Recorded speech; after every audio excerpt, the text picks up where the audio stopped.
India's got talent शोमध्ये YouTuber Ranveer Allahbadia पालकांच्या लैंगिक जीवनावर भाष्य केल्याने मोठा वाद सुरू आहे।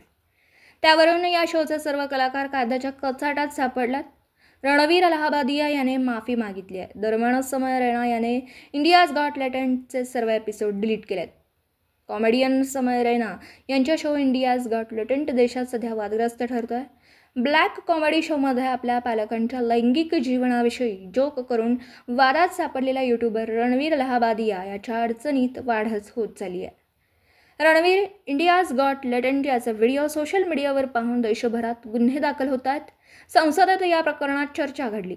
सामान्य नागरिक आणि राजकारणी, सेलिब्रिटींपासून ते हिंदू संस्कृती रक्षक संघटनांनी अक्षरशः रणवीरवर टीकेचा भडीमार सुरू केला। या प्रकरणात सर्वात आधी आसामच्या मुख्यमंत्र्यांनी या प्रकरणात गुन्हा दाखल केला, त्यानंतर मुंबई पोलिसांनी गुन्हा दाखल केला आणि आता इतर अनेक राज्यात गुन्हे दाखल झालेत। कॉमेडियन समय रैनाचा शो इंडियाज गॉट टॅलेंट प्रकरणात रणवीर अलाहाबादियावर केसेस दाखल झाल्या। तो समन्स देऊनही हजर झालेला नाही। रणवीर याचे सहकारी समय रैना, यूट्यूबर आशिष चंचलानी आणि इन्फ्लुएन्सर अपूर्वा मक्कीचा सह सर्व टीमवर केस दाखल झाली आहे। सर्वांना आळीपाळीने मुंबईतील खार पोलीस स्थानकात बोलावून चौकशी सुरू आहे।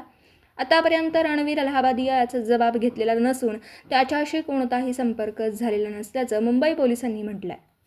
रणवीर याच्या मुंबईतील घराला टाळा लागला आहे, तर अलाहाबादी याचा फोन स्विच ऑफ लागतोय। एवढंच काय तर त्याच्या वकिलाशी देखील बोलणं झालेलं नसल्याचं संबंधित पोलीस अधिकाऱ्यांनी म्हटलंय। रणवीर भारतात नसल्याची बातमी सोशल मीडियावर वाऱ्यासारखी पसरली आहे। यात आता यूट्यूबर रणवीर अलाहाबादिया याने स्वतः सोशल मीडियावर पोस्ट केली आहे। इंस्टाग्रामवर त्याने लिहिलेल्या पोस्टमध्ये म्हटलं आहे की माझी टीम आणि मी पोलीस आणि अन्य तपास अधिकाऱ्यांना सहकार्य करत आहोत। मी सर्व कायदेशीर प्रक्रियेचं पालन करणार आहे। सर्व एजन्सींना मी सामोरं जाण्यास तयार आहे। पालकांच्या संदर्भातील माझं वक्तव्य असंवेदनशील आणि अनादर करणारं होतं। चांगलं वागणं माझी नैतिक जबाबदारी आहे। मला खरोखरच दुःख आणि पश्चाताप आहे। मला आणि माझ्या कुटुंबाला त्रास दिला जात आहे, त्यामुळे मी घाबरलो आहे। मला जीवे मारण्याच्या धमक्या येत आहेत। मला आणि कुटुंबाला धमकावलं जात आहे। लोक पेशंट बनवण्याचा बहाणा करून माझ्या आईच्या क्लिनिकमध्ये घुसले होते। मला भीती वाटते आणि मला कळत नाही काय करावं, परंतु तरीही मी पळणारा नाही।